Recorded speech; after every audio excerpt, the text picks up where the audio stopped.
Olá, começa agora o JR Entrevista. Hoje com a gente a deputada federal Thieron, do Republicanos da Bahia.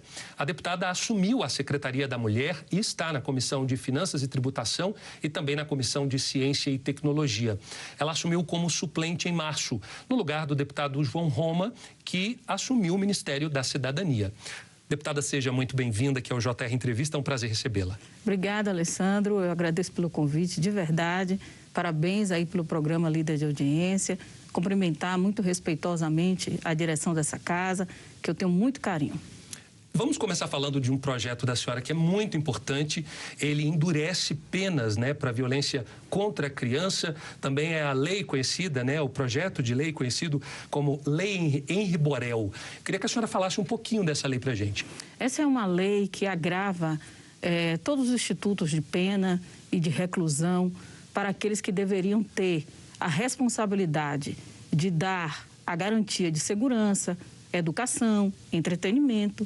No entanto, estão violando o direito desses meninos e meninas. Que meninos e meninas que a gente entende que há uma vulnerabilidade muito grande, que no fundo, não sabem nem que está sofrendo violência. Então, essa é uma lei que versa sobre, inclusive, a questão de tortura, baseado no caso ocorrido no 8 de março, que foi exatamente a morte do menino Henri, no Rio de Janeiro, cujo responsável, tanto o companheiro, e a mãe negligenciaram. O pai também, todos os sinais enviados. Para você ter ideia, Alessandro, são 273 mil casos. Desde 2019, sobretudo, que aumentou quase que 60% o número dessa violência que ocorre em casa. Portanto, a aprovação dessa lei nos trouxe muita alegria, muita satisfação, por entender que nossos meninos hoje requer essa segurança, requer esse direito e essa garantia. A Lei Henri nada mais é do que assegurar com que este menino, dentro da sua casa, e não na rua, e não na casa de outrem, ele possa viver feliz, ele possa estar seguro, ele possa crescer, ele possa se desenvolver e ser um braço ou uma força de trabalho para o nosso país. Essa é a ideia. Deputada, e como a senhora mesma falou, são muitos casos, a senhora falou aí mais de 273 mil casos em todo o país. E quando vem um caso de repercussão nacional, parece que muitos outros vêm à tona. É incrível isso, porque tem ainda aqueles que sequer chegam à delegacia ou sequer são registrados. Exatamente, é o que nós chamamos de subnotificação. Então, você precisa fazer uma equação simples, elevar ao cubo, ao 3 vezes mais, para poder chegar a esse número. Isso baseado nos estudos do Disque 100, que já indica que essas denúncias, as denúncias já ultrapassam quase um número absurdo, com a discrepância de 248% dessas denúncias, que são ocorridas dentro da casa do violador desse direito de crianças e adolescentes. Portanto, o Brasil hoje é o pior país para uma criança crescer e se desenvolver. Ou seja, é aquela velha história também que a gente sempre fala, No caso de violência contra a mulher, em briga de marido e mulher, ninguém mete a colher. E no caso de maltratos de criança, a gente tem que meter a colher e tem que acionar a polícia. Sem dúvida nenhuma, Alessandro. Não é porque eu sou mãe de 2 filhos, não é porque eu sou pai, que eu posso pegar o meu filho e pensar que eu estou educando ele, quando na verdade eu estou causando tortura. Na maioria desses casos, só se tem conhecimento quando o menino ele sofre uma lesão, dá entrada no médico, aí começam os questionamentos, porque o vizinho, ele se omite. Se tiver uma secretária em casa, ela faz que não vê. Se ele é criado pela avó, a avó também silencia. Então, você vai formando ali um ciclo vicioso, pelos responsáveis que pensam que, por ser responsável, pode agredir. Inclusive, Alessandro, é importante dizer que esses meninos, eles emitem sinais. A criança já não quer comer, a criança fica irritadiça, a criança não se desenvolve bem na escola, ele tem um déficit de memória. Então, tudo isso prova que esse menino está sofrendo violência e abuso por parte daqueles que deveriam proteger os nossos filhos e filhas. Perfeito, A lei aprovada é realmente uma proteção a mais para as nossas crianças e também adolescentes. Ainda falando desse grupo, que é um grupo muito especial e merece toda a proteção do Estado, nessa pandemia, 45 mil crianças e adolescentes, pelo menos é uma estimativa feita por Alto, ficaram órfãs, E imagina Como lidar com essa questão? A senhora que trabalha aí na discussão desses temas, como é que vocês estão lidando com isso? É assustador, porque essa é a pandemia silenciosa, essa é a pandemia invisível. E que não vai passar. E não existe previsão. Nós achávamos que o ano passado, esse ano seria melhor. Nós sonhamos com isso. Acreditávamos já não mais estávamos usando máscaras. E eu defendo que continuem com a higienização, que continuem com o isolamento, com as medidas e restrições em dia, para que possamos, assim, dirimir essa questão do Covid-19 e suas variações. Mas existe uma pandemia que não vai passar, ainda que essa passe, que são os nossos órfãos. Exatamente. Por décadas e décadas, nós vamos estar convivendo com essas consequências. Quais as consequências, Tcheron? As consequências daqueles que perderam seus pais. Eu, inclusive, Alessandro, recebi uma correspondência, né, de uma tia que, além dos seus filhos, teve que assumir tantos outros meninos e meninas que foram deixados tanto pelo seu pai e pela sua irmã, né? Eram mais ou menos formando já uma família de 5 pessoas. E ela preocupada como que iria manter, alimentar, garantir o bom desenvolvimento de toda essa família que cresceu inesperadamente com o advento da Covid-19. Então, percebe-se que essa é uma pandemia, como eu disse, silenciosa. Ela preocupa, porque o Estado não pode ser omisso a isso. O Estado precisa fazer, dentro do seu cinturão de medidas de proteção da assistência social. E quando eu falo da proteção e da assistência social, é uma política, não é um favor que está fazendo a ninguém. Então, a gente está falando, quando a gente fala em assistência social, nós temos previdência, assistência. Assistência, ela é justamente para aqueles, a previdência é para aqueles que contribuem, né, com o nosso sistema, e a assistência é justamente para aqueles que são realmente necessitados e não têm essa condição. Exatamente. Que tipo de medida pode ser feita? Seria criar um benefício para ajudar esses órfãos? Porque realmente a senhora falando, a cada dia eu vi, pelo menos li uma reportagem que uma única família, a família inteira foi dizimada, ficaram 6 crianças para a avó criar. Sim. E a avó não vai ter condição de fazer isso. Exatamente. O que pode ser feito em relação a essas medidas? É um benefício? O governo tem que dar uma acelerada nisso? O parlamento também, de que maneira pode contribuir? Exatamente. O parlamento está muito atento a isso. Tomei conhecimento com essa iniciativa minha, que é um projeto de lei 1824/2021, está bem fresquinho, está bem pulsante, que o governo federal tem muito interesse nessa nossa proposta, porque é uma proposta de todos nós, brasileiros e brasileiras. De modo que este auxílio, ele será também um auxílio emergencial que vai garantir até os 18 anos uma ajuda de custo no valor de R$600, é o que está proposto no projeto, né? O governo também não vê com bons olhos esse nome, né? Mais um auxílio? Mais um auxílio. É mais verba saindo do caixa. Mas é necessário. É um exército de meninos e meninas que vai virar amanhã um exército de adultos. E como é que vai se viver às margens? Ora, se vai viver às margens, vai virar bicho e vai matar gente. Não, e outra, peraí, a gente está falando, recentemente o governo anunciou aí, mesmo com a pandemia, uma arrecadação que passou dos 800 bilhões de reais. Exatamente. Ou seja, dizer que não tem dinheiro em caixa... Exatamente. E é preciso olhar mais, Alessandro, assim, eu defendo as questões de avanços econômicos em todas as frentes, mas, sobretudo, quando se trata do outro, quando se trata do ser humano, quando se trata das nossas crianças. Esses meninos estão órfãos e não pode ser órfãos do Estado. Ele não pode ser órfão da nossa política de assistência. Como eu dizia, a política é de assistência, então não é favor apenas prestado com cesta básica. É mais do que isso.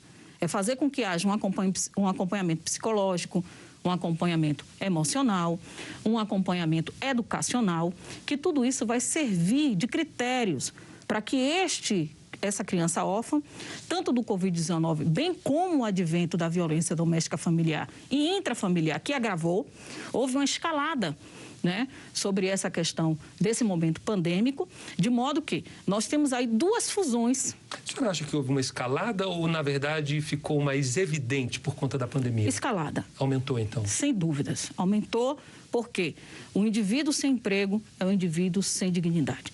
Um indivíduo sem ocupação, um indivíduo no processo de isolamento, um indivíduo tendo que viver com os seus, ele realmente tende a se manifestar naquilo que o é. E foi isso que a pedagogia da pandemia nos trouxe, como eu gosto de dizer. De modo que, atualizando, são 173 mil órfãos no Brasil. 173 mil. Desde março, desde que começou, o primeiro caso, eu me lembro como hoje, em Salvador, 29 de fevereiro. Primeiro caso de pandemia.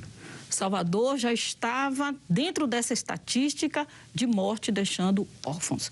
Primeiro, porque há uma mulher hoje, 48%, que chefia suas famílias. Garante a comida na mesa, garante o pagamento da água, da luz, é quem leva o pão para casa. Só tem essa mulher, ela é arrimo de família e arrimo social, que ela sustenta esses meninos. Vamos lá. Ela sofre a infecção do Covid-19, vem a óbito, consequentemente, essas crianças ficam com quem? Uma tomando conta das outras? Onde está minha mãe? Onde está minha avó? Onde está... Então, é importante essa política. Essa é uma política necessária.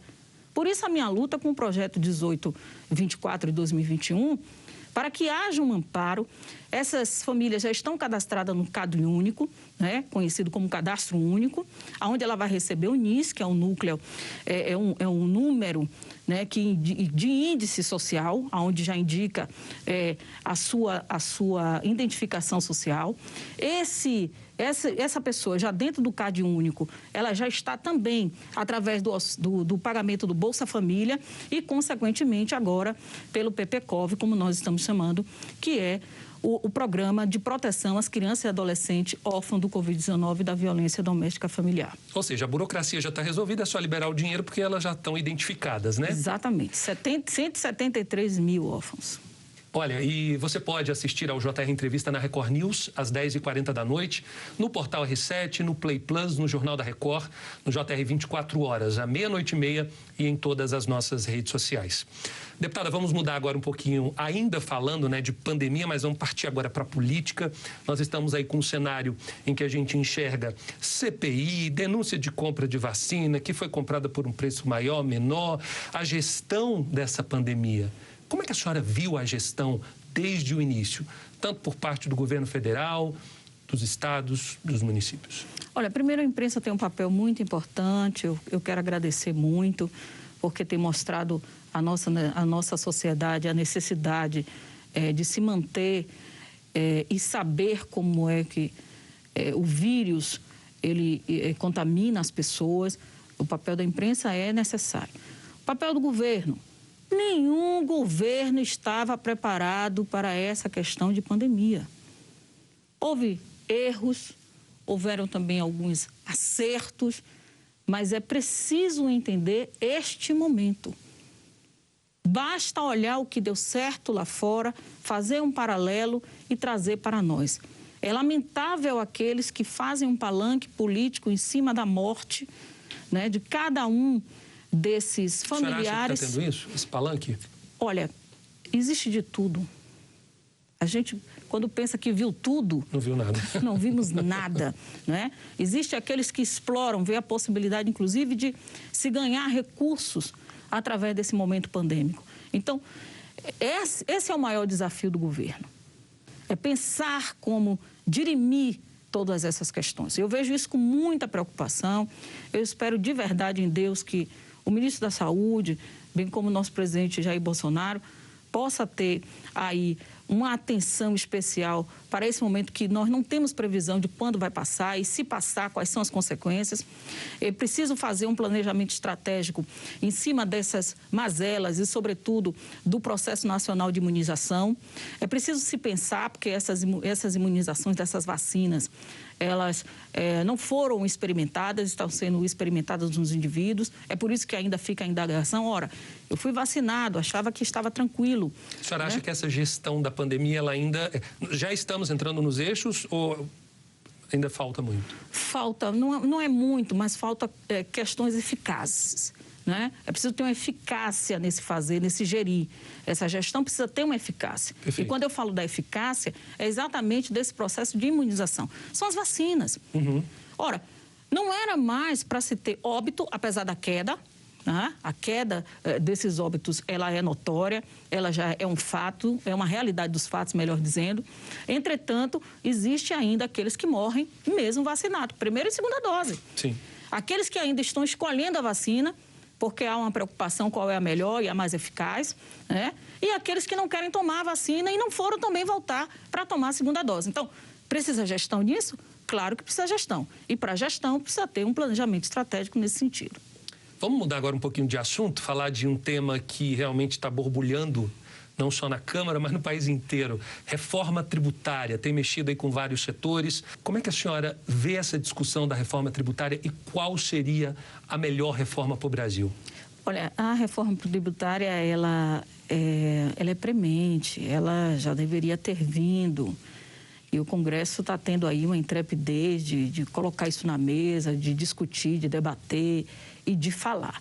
Porque é ela quem vai fazer com que o dinheiro ele tenha uma circulação, é ela quem vai também garantir com que possamos manter, né, a nossa condição de vida econômica, poder de compra, capacidade de endividamento, tudo vai passar pela questão de tributação. Agora, veja, o emprego e o desemprego, né, tá tudo dentro desse pacote. O país que a gente quer gira em torno da reforma. Sem dúvida nenhuma. Por isso que eu digo que ela já deveria ter vindo. E por isso também que eu digo que o Congresso teve a ousadia ou a intrepidez de começar a discutir e a debater. Espero, de fato, que haja reforma tributária. Veja que houve reformas à frente da tributária. Nós já passamos por reformas quando a tributária deveria ter vindo antes dela. O ministro Paulo Guedes falou de uma reforma mais ousada. A senhora também banca essa palavra? É porque o tributo é um manicômio. É um manicômio. O tributo é uma loucura. O Brasil... A melhor expressão que eu já ouvi até hoje. Obrigada. Mas é um fato. Eu, por mais que estude para poder falar sobre essa questão e raciocinar e fazer, inclusive, projeto de lei, emendas, preposições para ajustar essa questão, é muito complexa. O nosso sistema tributário é muito complexo. Então, pensando naquilo que o presidente Messias Bolsonaro falava no seu discurso de campanha, né, que era assegurar aos empresários, né, que tivesse realmente condição de gerar emprego e renda para esse país, que tivesse dignidade, que não fossem marginalizados, passa pela questão da reforma tributária. A reforma tributária, ela vai sustentar a inovação, ciência e tecnologia. Isso significa dizer que nós vamos ter indústrias, que nós vamos ter condição de mantimento para o crescimento dessa economia brasileira. Nós vamos garantir que esses postos de trabalho, eles não venham ser dizimados a partir desse momento pandêmico, mas a reforma tributária, ela precisa ser vista nos mínimos detalhes. Vamos mudar de assunto, ainda falando de reforma. Reforma administrativa também tem gerado muita discussão. A gente tem um minutinho. Eu queria que a senhora explicasse para a gente aí em que pé anda essa reforma. Realmente, será que vai sair? Será que tem essa vontade política para que ela saia, mesmo retirando aí alguns, como, por exemplo, a estabilidade de servidor público? A reforma administrativa também é necessária. Não é tão premente, não é tão urgente, mas ela vai estar regulando sobre essa questão dos supersalários. Nós praticamente já começamos, quando nós ali trouxemos a questão dos magistrados, Ministério Público, né? Tocamos ali em algumas feridas. São medidas impopulares, né? Entramos também pela questão que as pessoas estão falando muito e está pulsando demais essa questão do fundo eleitoral. Então, a reforma administrativa ela já está em andamento. Não é que ela vai ainda acontecer. Ela já deu sinais de vida, ela está no ar. Eu espero que ela realmente tenha um desdobramento positivo nesses quesitos. Perfeito, deputada. O JR Entrevista vai para um rápido intervalo. Na volta, a gente vai falar sobre violência política contra as mulheres. Até já. Estamos de volta com o JR Entrevista. Aqui com a gente a deputada federal Tia Heron, do Republicanos da Bahia. Deputada, o Congresso aprovou o projeto da deputada federal Rosângela Gomes, que estabelece normas para prevenir, sancionar e combater a violência política contra as mulheres. O que é essa violência política, né? Como que ela se dá? Em que ambiente ela ocorre? Geralmente, como o próprio nome se diz, parabenizar aí a deputada, correligionária nossa, com a iniciativa desde a época que nós passamos pela Secretaria Nacional de Política para as Mulheres. Isso foi fruto de uma discussão de plenária na ONU, em Nova York, no ano de 2019. onde estava também isso no calor das discussões. Porque aonde você vai, no mundo inteiro, você discute meio ambiente, mulher, questão racial, né? E agora esse advento da questão da violência política. Ora, veja que a luta da mulher, ela é recorrente e ela tem desdobramentos.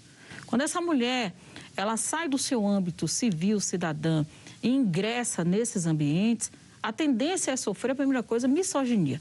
Tcheron, o que é isso de misoginia? É o ódio contra as mulheres que estão nesses espaços de poder. Segundo estudos, uma mulher, sobretudo quando esta é negra, dentro da pirâmide, ela perde para uma outra mulher branca ou de menos melanina, e ela perde também para um homem, ainda que esse seja negro. Então, as consequências de sofrimento, de discriminação, de preconceitos, de xingamentos, de linchamentos públicos, né? do desmerecer, inclusive, da habilidade e capacidade dessa mulher de negociar numa mesa política, ela é enorme. E me lembro como hoje eu tive a plena satisfação de ouvir um dos primeiros casos dessa questão da violência política. Eu fui receber uma vereadora do interior de São Paulo. Ela estava na iminência de ocupar uma CPI, que era uma comissão especial de investigação dentro da Câmara Municipal da determinada cidade de São Paulo. E ela foi ameaçada e afrontada por um outro colega que tinha interesses diversos e escusos ao qual ela iria tratar.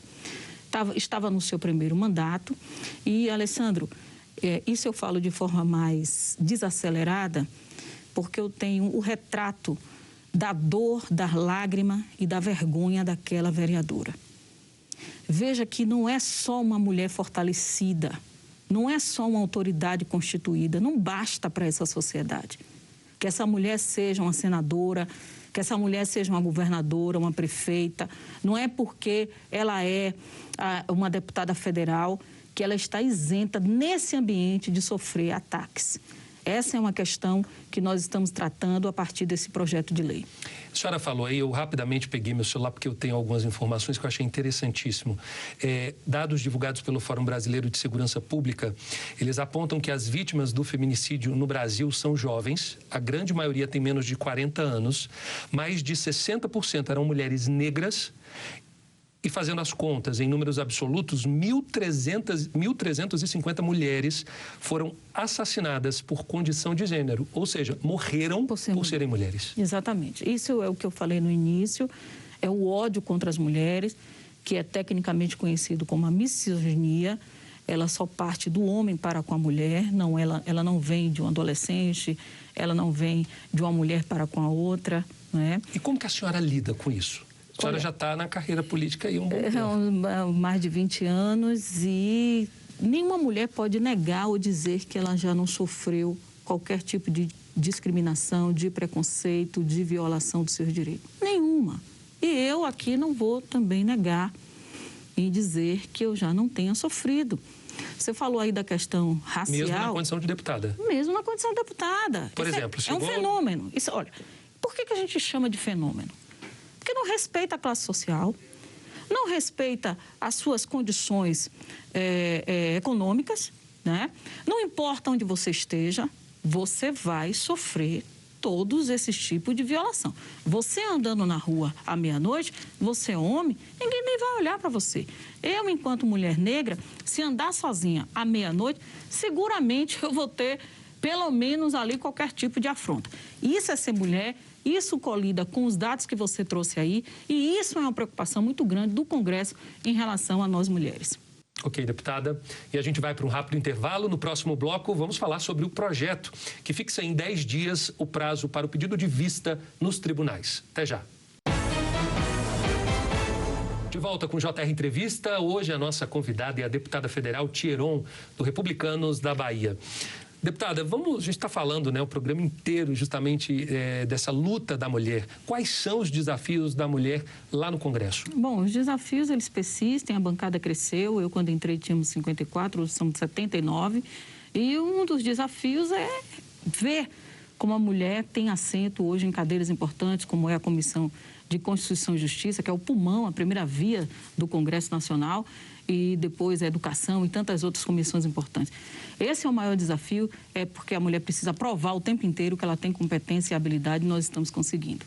A senhora não vai sair daqui sem antes a gente fazer uma análise do cenário político que vem aí em 2022, né? Nós temos à frente da polarização e também uma terceira via. Como é que a senhora está vendo esse xadrez eleitoral para 2022? Olha, eu acho que quando o Supremo deu ao, então, Luiz Inácio Lula da Silva a possibilidade dele votar e ser votado, já garantiu também aí o retorno do presidente Jair Bolsonaro. Porque foi assim, não é? Ninguém está inventando a roda. Se olharmos um pouquinho no retrovisor, a gente vai lembrar, né, que as pessoas não queriam mais o PT. As pessoas queriam uma nova voz. E nessa nova voz foi exatamente que ficou ali aquela polarização entre um e outro. E as pessoas que não queriam o PT tiveram por opção, eu estou dizendo, que votar em Jair Bolsonaro. Vamos falar desse projeto da senhora que eu achei interessantíssimo, né? Que estabelece o prazo de 10 dias para quando um ministro, enfim, peça o pedido de vista, né? O que é o pedido que ele quer analisar melhor, ele quer ler o processo, perdão. Esse prazo de 10 dias, por quê? Realmente está demorando muito? Olha, nós estamos trabalhando num projeto 3890, que provavelmente eu vou estar sendo relatora, que é o Estatuto das Vítimas. As maiores vítimas são aquelas que dão entrada nos seus processos e levam anos. Eu estou tratando apenas de 10 dias. Eu entendo que a máquina do judiciário, ela é como um cruzeiro, né? Para você puxar aquele negócio, pesa muito, demora muito. Entretanto, nós temos hoje os meios e a pedagogia da pandemia nos ensinou que o home office funciona, até muito mais, segundo os estudos. Então, o prazo de 10 dias para que essas notificações elas possam estar em andamento é muito razoável para que a vítima ela não venha a ser revitimizada pelo poder do Estado. A senhora acha que vai ser fácil passar esse projeto, 10 dias? Olha, eu penso que sim. Deixa eu lhe contar. Conte. Eu cheguei na Câmara e um colega já estava me acionando no WhatsApp, dizendo: Tia Heron, eu quero ser relator desse projeto seu, porque eu quase que tomo para mim enquanto você não estava aqui. Que bom. Então, é um interesse realmente, além da sociedade, do parlamento, fazer com que modifique e regule essa questão do tempo hábil para os processos caminharem. Perfeito. Recebemos aqui a deputada federal pelo Republicanos da Bahia, Tia Heron. Deputada, muito prazer recebê-la e obrigado por todos os esclarecimentos. Obrigada mais uma vez. Minha gratidão pelo convite, sempre às ordens. E o JR Entrevista fica por aqui. Lembrando que você pode assistir ao programa na Record News, às 10h40 da noite, no Portal R7, no Play Plus, no Jornal da Record, no JR 24 horas, à 00h30 e também em todas as nossas redes sociais. Muito obrigado pela sua presença e também pela sua companhia aqui com a gente. Até a próxima.